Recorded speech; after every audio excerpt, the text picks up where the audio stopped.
की कमी होती है, वैभव की कमी होती है, लक्ष्मी की कमी होती है, प्रतिष्ठा की कमी होती है, धन की कमी होती है, उसके लिए निर्धारित करना कि हम कार्तिक के जो 7 नियम है, कार्तिक के महीने के जो 7 नियम बताए गए हैं, कम से कम हम 7 नियम में से एक नियम ऐसा पकड़ें जिससे हमारा जीवन सार्थक हो जाए।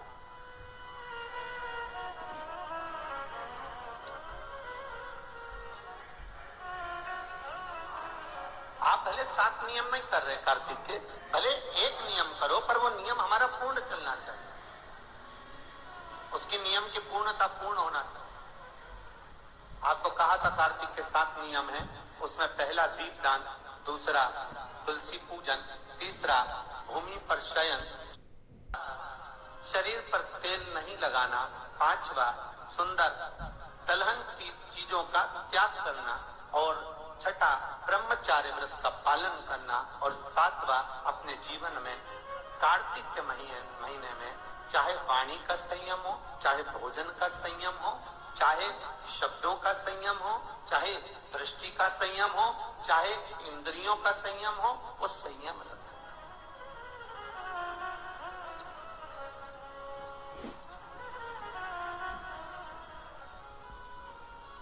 वो संयम धारण करना। अब हमें ये याद करना है कि 7 नियम जो कार्तिक के महीने के होते हैं, कार्तिक मातम में जो 7 नियम बताए गए होते हैं, इन 7 नियम में से कोई एक नियम हमारी जिंदगी में उतार ले, कोई एक नियम हमारे जीवन में उतार ले, जिस नियम के बल पर हमें परमात्मा का साक्षीकरण हो जाए।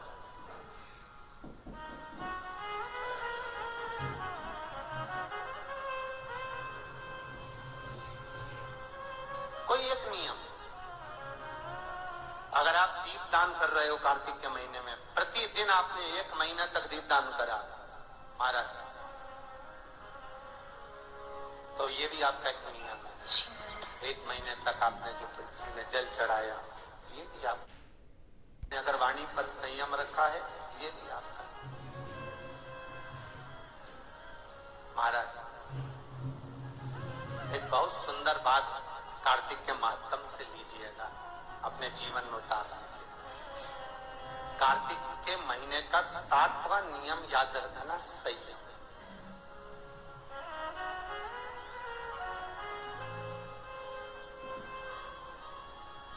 किस समय पर किस चीज का संयम होना। श्री शिवाय नमस्ते।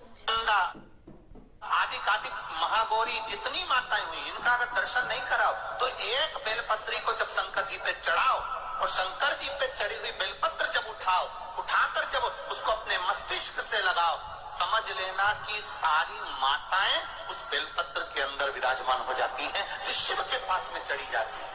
एक बेलपत्री में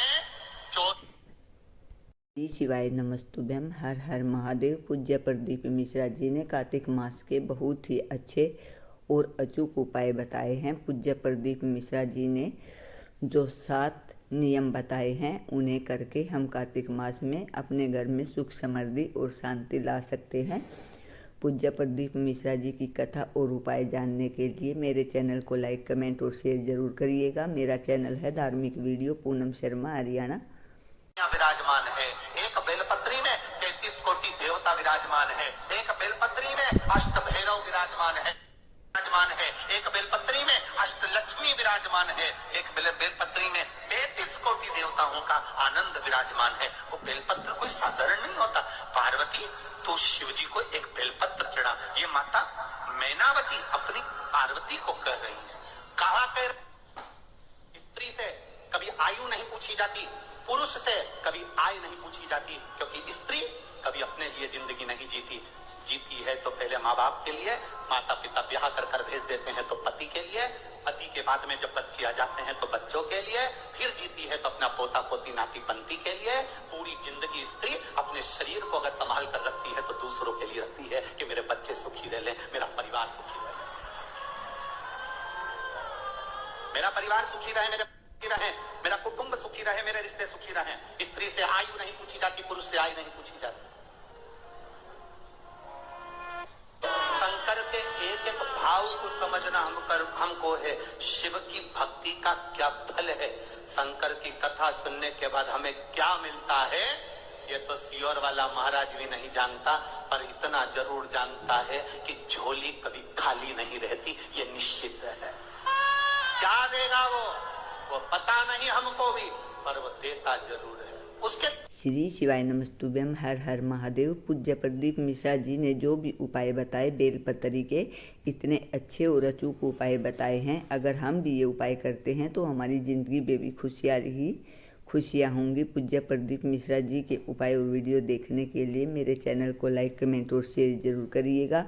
कार्तिक मास का हमारे जीवन में बहुत ज़्यादा महत्व होता है, क्योंकि इस मास में हम अगर व्रत धारण करते हैं या इन सभी बातों का पालन करते हैं तो हमारे घर में हमेशा धन संपदा की कभी कमी नहीं होती। और कार्तिक के मास में अगर हम स्नान करते हैं सुबह 4 बजे तो उसका पुण्य भी हमें ज़रूर मिलता है। कार्तिक मास में व्रत धारण भी किए जाते हैं, जो ज़्यादातर कवारी कन्याएं करती हैं। अगर ऐसा करते हैं, जो बोते हैं, तो हमारी ज़िंदगी में हमेशा खुशियाँ ही खुशियाँ आएंगी। पूज्य प्रदीप मिश्रा जी के उपाय वीडियो देखने के लिए मेरे चैनल को लाइक, कमेंट, शेयर जरूर कीजिएगा। आप सभी की मनोकामनाएं भगवान भोलेनाथ बहुत जल्दी पर पूरी करे। इसी मनोकामना के साथ हर हर महादेव। जय शिव शंकर।